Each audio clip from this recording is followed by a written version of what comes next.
Yeah, the Wolves! I don't care who's sleeping with who on the team. Yeah, I'm with you, buddy. Okay. Hey, let's take another call. Who's on the phone? Hello, caller. You're on with the tight end of radio. Hey, I'm a big Olympics fan. Always have been, since day one. Been to every one. Me too. I love the games, especially the luge. I'm married, so sliding down an icy tunnel of doom at high speed makes sense.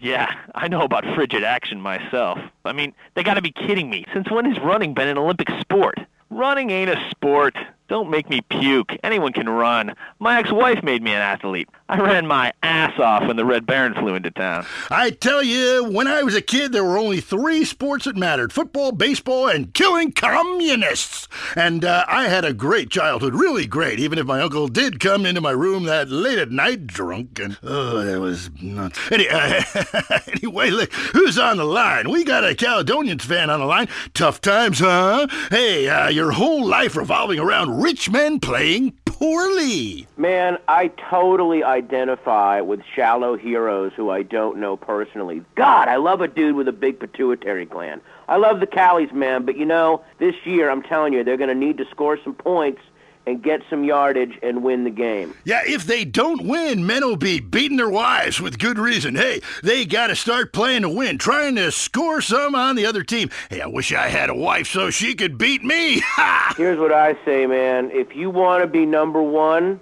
you got to go for first place. I know. Hey, I mean, it's great stating the obvious, but once you get paid for it, things get really complicated. Man, I was at their training camp this spring, and the mood in the locker room, dude, guys were getting changed, man. I mean, they were really getting prepared. Shoes were going on, feet, shirts were going on, the shirt part of their body, serious faces on them, and you could tell that they were going to play this game. Bottom line is, if they don't score more points than the other team, they can't win. Yeah, man. God, you have some spooky insights into sports, dude. I love your show, man. I love you. Great talking to you. Excuse me. Hey, that's really perceptive stuff. We've been petitioning stadiums to install a urinal trough in front of each row of seats. Now, it's so inconvenient having to leave your seat, make everyone stand up, get up, to let you by, then go stand in line for the bathroom. I mean, half the time we can barely walk anyway, all right? So we'll be handing out petitions that say support the team. Don't leave the game, pee at your seat. Going to the phones. I'm a big fight fan. Love a bit of a punch-up. Since my wife and children got taken into a shelter, my friend said, Chuck, you obviously love hitting things. So I've gotten into boxing. How about that fight between Gonzalez and Jackson? Well, there's one thing about boxing I always remember. One man wins, the other goes home a loser. Because in boxing, unlike most sports, gravity works downwards. You gotta be shitting me. Hey, Derek Thackeray, don't shit on no one. But I do like to piss on my seat and at my seat too. Not really on it, so stay out of the way. Now tell me, the fight game, that ain't rigged, is it? Of course not. Hey, how could anything professional be fake?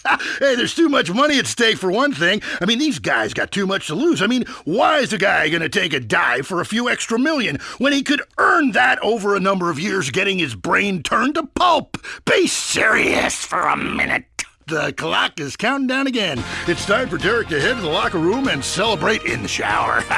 We'll see you next time. Bring a cooler full of beers and get ready to riot. This has been the Tight End Zone. And this is WCTR, proving that radio is better than TV. That's the show men with large guts love. The news and all the other things that really matter to you. Like sensationalist bullshit.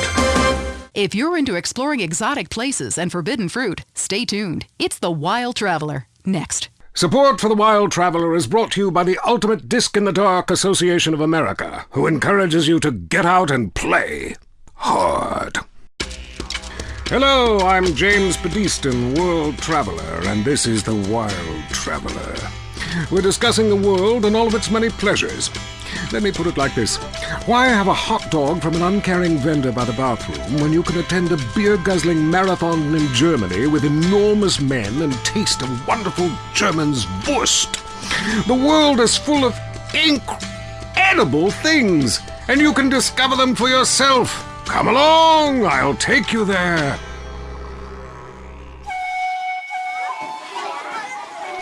It was dusk, and the sun bled red over the city in Thailand as Chen brought me a sparkling water. A delicate, handsome, lovely young boy. A world of possibilities. But war is folly, and we can only unite by visiting these epochs of culture, where a man can be himself, smoke cigarettes, dress in gladiator clothing if he likes. We mustn't force our way and culture upon other people's. Rather, breathe it in, become part of it. Maybe Hemingway was right about love. Maybe Freud was. We're all fighting inside to let a wild creature mate in the rain. I travel, therefore I am. This is a show that embraces culture from around the world. Let's take our first caller. Hello? Yeah, I totally agree with you about Australia. And you're right, the moon is shit. Also, I was thinking of visiting Colombia. Do you have any recommendations? Oh, yes, fantastic forms of recreation to be had in Colombia. It's a blizzard of excitement. And cheap. The rails are great. And long. Bolivia's not bad either. Or Peru. You'll be surprised to find out how the party never stops. How's the food? Well, a lighter is the most you need to cook up food.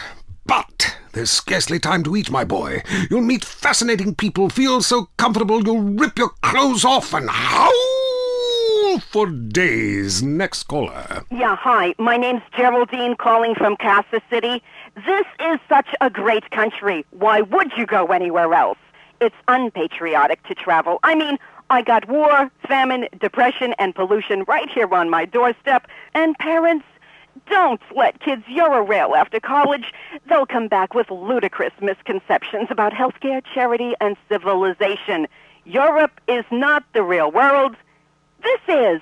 Well, I love to slum about in a dirty youth hostel with communal showers as much as the next man. Sometimes more. But I have to agree, Europe is overrated. Eastern Europe was good for a few years after the wall came down, but even there the police are too strict. You just can't let your hair down. There are far more unexplored pleasures to be had in the Far East. Next caller, you're on The Wild Traveler. Hey, I've been listening to you go on and on about traveling. Do you know how expensive it is to fly to Asia? Russia saw the light. They're all coming here to set up crime families and run numbers. South America, everyone went extinct there. They have less culture there than the content of my toilet bowl. Rainforest, schmain forest. And Mexico, if I wanted to be that close to my ancient ancestors, I'd be banging my mother-in-law instead of my wife's best friend. Look, we can fight like beasts or agree to disagree. I'm sure the summit of your aspirations in life is a cheerleader with fake guns, but some of us think a little more exotically than this. Next caller, vamos, buenos dias and noches. If you don't smile, I won't tip. Harder! Sorry, got lost for a second. Speak. Hey, I love this show. I'm a huge fan. I visit all the places you recommended, and in a lot of them, they're still talking about you. I even saw posters of you in the customs booth at the airport in the Philippines. You rock! No doubt, I loved Manila. Had a great time. But that show you did last week, what was the name of that spiritual center in Bangkok? The Wild Dragon's Happy Ending. Very spiritual. You will find inner peace. Awesome, I can't wait. Thanks, man. Yes, we all love to travel, get away from it all, get away from the people with computers and their databases, the police harassing you for doing nothing. I just hate showing up to some place to enjoy myself and people are being forced from their homes by war or famine or whatever. Life is great. Stop ruining it. Next caller.